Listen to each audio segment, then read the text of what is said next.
and it comes from guess who? SGA. Thunder taking on the Magic. We skip to early in the third quarter. Thunder's actually losing this game by 5. SGA brings it up the court, nails a three-pointer, cuts it to 2. Later in the third quarter, Thunder still down 2. Look at this move. And then it's almost like his signature move. The little step back and the jumper. Game is tied at 62 here. Thunder down 3. Banchero, good take, left hand, gets the layup to go. Magic are up 5 at that point. Here they're up 4, and SGA takes it to the hole. Bucket. Look at this. Amongst all the trees, he still puts it in. Under 2.5 minutes to go in the third quarter, SGA just wills himself to the bucket, dunks it. Thunder tie it at 77. Fourth quarter we go, a close one. Thunder down 1. A.J. Mitchell, little lefty shot. He is so good. He's just one of so many Thunder players that can contribute. Last night, he came up clutch. There, and one. OKC goes up 4 after the free throw. 3 minutes left to go. OKC up 3. Look at SGA. It's not like Banchero's not a great defender. He just puts it right in there over him. And then finishing touch. It's so pretty. 40 points, 5 rebounds, 4 steals. The Magic gave it their all. It wasn't enough.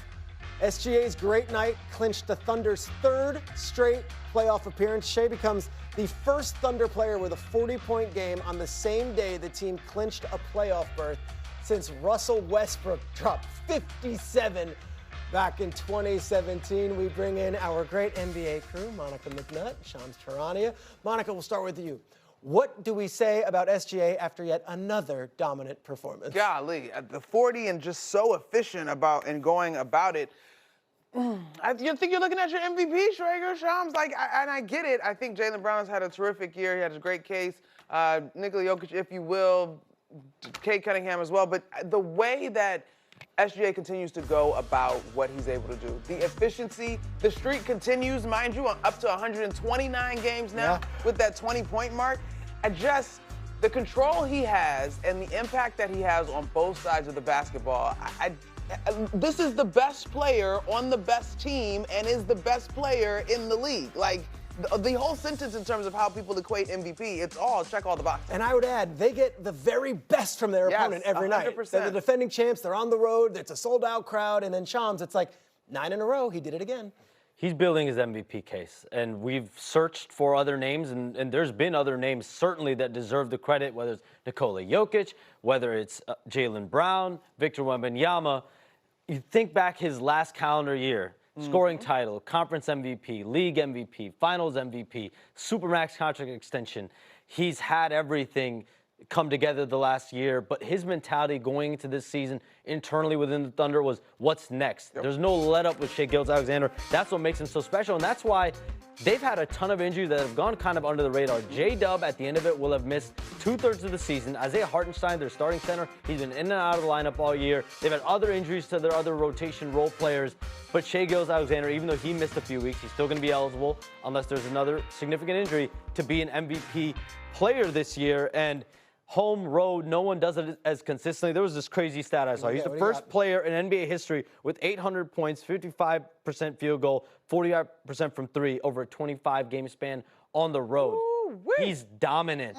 Home or road, he does it in a surgical way. And there's a star quality to him that I would add. Like, they're playing the Brooklyn Nets tonight. Like, we live in New York. I know a lot of people who do not go to a ton of Nets games. They're coming to Brooklyn to see SGA, and that's the hallmark of a star. Speaking of stars, it's about Wemby. Last night, Spurs, Kings, Victor Wembanyama. Second quarter, they're up already big, and Wemby just is like, just throw me the lob. De'Aaron Fox back in Sacramento, playing against his former team, put on a show as well. Look at this pass. Woo. Bro, get out of here, man. Like, this is otherworldly, literally. And there's more. Look at this. This is just a lefty, like, scoop. It's different. It's not just dunks. It's not just threes. It's got a mid-range game, too. Here's Fox. They run the pick and roll to perfection. Dunk. Bam. Castle. Barnes.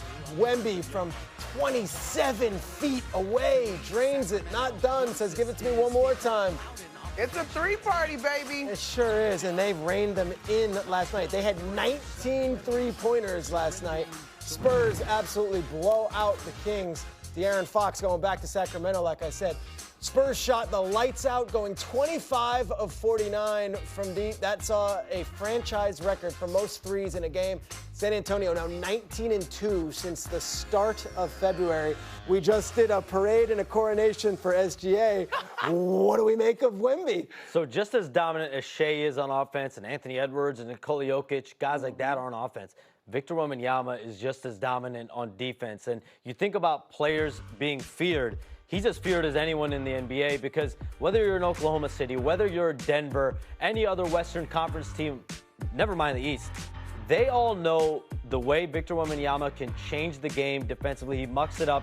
They all have to adjust. And so Victor Wembanyama, certainly one of the most feared players in the NBA right now. That's an interesting term, feared. You got to see him plenty of times in person. What do you make of the Wemby experience in San Antonio? It is, I need to get a thesaurus out and find a vocabulary word for it because I'm running out of superlatives to describe it. Now, what I will say that is interesting, and you mentioned it, Schrager, when I have seen him more times than not, it's been against the New York Knicks. Yeah.